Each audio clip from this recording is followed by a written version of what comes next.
Hey guys, it's your resident fetch judge David, and with EB02 finally released and legal for play this week, I thought I'd go over some relevant rulings so that there are no silly misplays in your games. So first, let's talk about Green Purple Luffy, the brand new leader and probably the most anticipated deck for the EB02 format. Now its effect is pretty straightforward. You can Dawn -2, and as long as all your characters are Straw Hats, you can set up the 2 Dawn active and get 1k power for your leader. But what if you don't control any characters on your field? Can you still get this effect? I mean, you don't control anything that isn't a Straw Hat crew type, right? Well, no. The condition that states if the only characters you control are Straw Hat crew type means you have to control at least one character, and that character has to be of the Straw Hat crew type. So don't think you can just get 2 active Dawn after using an event. Now we've established that you need to control at least one character for this effect, but what about characters with multiple typings? Why does this effect work with Sanji Pudding when Sanji Pudding has the Big Mom Pirates type? Well, this may be intuitive to a lot of you, but it's because Sanji Pudding has the Straw Hat crew type as well. So even though you would technically control a Big Mom Pirate, because Sanji Pudding is also Straw Hat crew, it actually doesn't conflict with Green Purple Luffy's effect. This means you can still get those 2 active Dawn. And since we've brought up Sanji Pudding, let's go over a specific scenario involving it.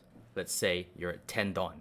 You have 2 Sanji Pudding on board, and some cost or effect returns 2 Dawn to your Dawn deck. Obviously, we all know that those Sanji Puddings would activate, and you can get those 2 Dawn back.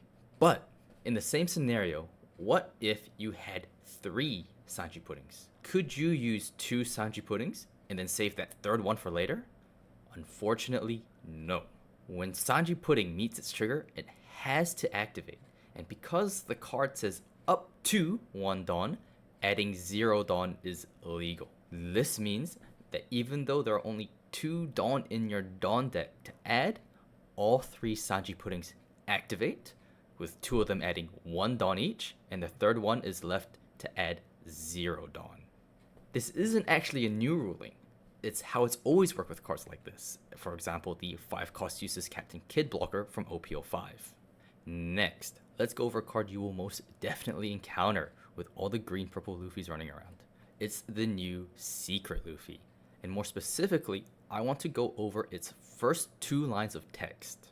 It reads, if your leader is multicolored and your opponent has 5 or more Dawn cards on their field, this character gains Rush. Now this is what's called a permanent effect, and these types of effects are constantly checking and applying to the game state. So what does this mean for our friend Luffy? Well, it means even if the opponent has 5 or more Dawn when you play the Luffy, if at any point they go under that 5 Dawn, Luffy will lose Rush. And vice versa. If the opponent increases Dawn to 5 or more, Luffy will get Rush. This is really important to keep in mind because of popular counter events like Gum Gum Giant, which make your opponent Dawn minus. If Luffy is played and has Rush, he attacks and uses his effect to restand himself. If your opponent during that battle used the counter event to go under 5 Dawn, the Luffy won't be able to attack again because now it's lost its Rush. So be careful when this Luffy is on the board and always count the amount of Dawn your opponent has. In a similar vein to Luffy is the 4 cost Zoro. It has its own permanent effect, which reads, if your opponent has 2 or more characters, this character can attack characters on the turn which it is played. So even if Zoro is played when your opponent has 2 characters, if one of those characters is removed from the field, Zoro loses his ability to attack characters this turn. And vice versa, if your opponent gains a character to go to 2 or more, Zoro has the ability to attack characters the turn he is played. So, those were the rulings that I wanted to go over for this video. If you guys have any other ruling questions or clarifications about EB02, leave them in the comments down below. And if you enjoyed this content or found it helpful, please give us a like, subscribe, and hit that bell. That way I know to keep making it for the next hits too.